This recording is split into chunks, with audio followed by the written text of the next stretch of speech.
that we're working right now is your lower abdominal,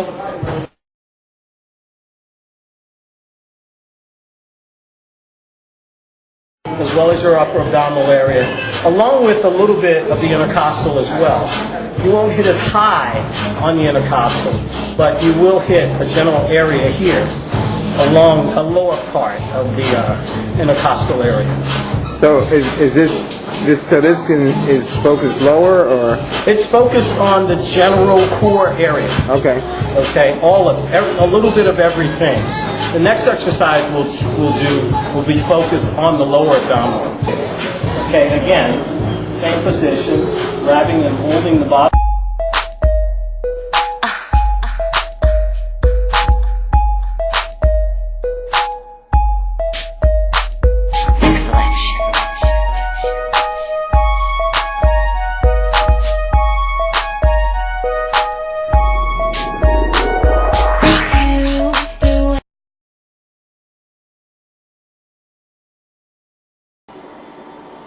So one of the things that we want to look at is the glycemic index or the glycemic load. And what's the difference? The glycemic index basically measures how quickly food is broken down into sugar by the body. Anything that's broken down quickly has a higher glycemic index and hence is worse for you. The blood glucose response is fast and high. It goes up very quickly and it stays high. Carbohydrates that break down slowly have a lower glycemic index, and those are the ones that are going to be better for us. The glycemic load is actually the serving size. The glycemic index says everything is 50 grams, and the reason we talk about the glycemic load is a lot of my clients come in and say, beets and carrots are bad for me. Well, if you eat 50 grams, which is a bag of baby carrots, then perhaps so. But most people typically eat about 5 to 10 baby carrots and they're done. Maybe 3 to 4 slices of a beet and then they're done. So if you look at that serving size, that would be fine. Next slide, please. So what are the indices that we want to sort of stop at? So optimally, you want to have a glycemic index that's going to be low and it's going to stay less than 55.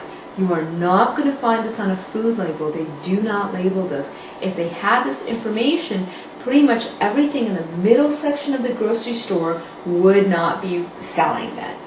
So it's really going to be some of the things that we're going to show you and some investigation that you're going to have to do and give you some website information as well.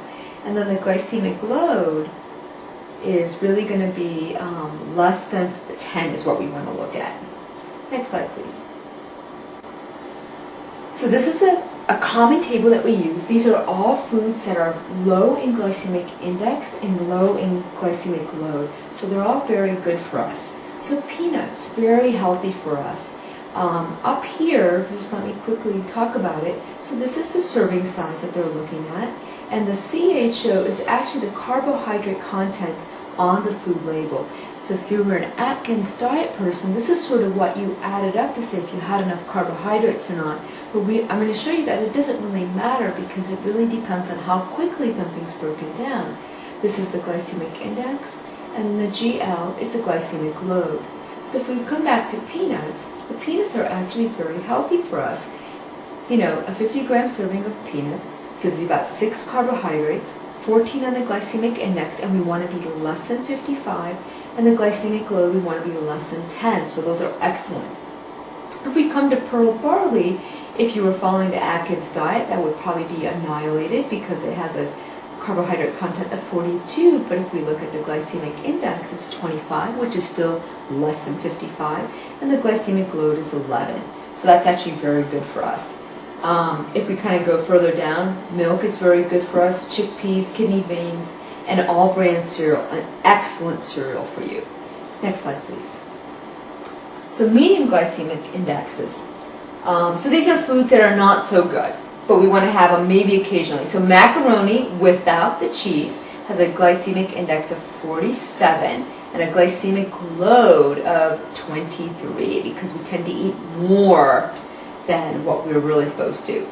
Orange juice, I really don't recommend juices because juices tend to have a higher glycemic index and glycemic load. Same thing with apple juice. Linguine, same thing. Most of the pastas end up not being so healthy for us. Long grain wild rice, I bring it up because a lot of people think this is going to be better than white rice, but it's actually not that much better. I'd rather have you go straight to brown rice. Pound cake, that's an obviously. And power bars, very common for people who exercise to use a power bar. One of the few power bars that you can have that are going to be very beneficial is try the Snickers Marathon Bar, not the Snickers Candy Bar, the Marathon Bar. It actually has a glycemic index around 25. And if you add the alcohol sugars back in, it's around 35. It's still fine. Tastes like cardboard, but it's okay.